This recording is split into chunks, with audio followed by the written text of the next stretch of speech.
spoustu času. Nechám vás uklízet tento dům. Koupelna. Koupelna. Miluji koupelny.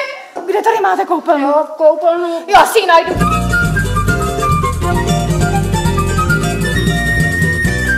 Jaký jste měla den, paní doktorko? 4 prostaty, 5 slepých střev. To Benti? Tady tak čisto. Že jo?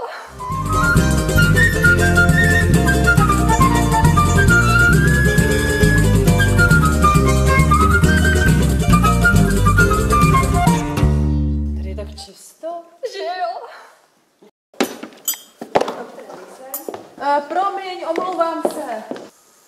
Dobře. Tak příští týden? No, příští týden toho mám moc, ale brzy určitě.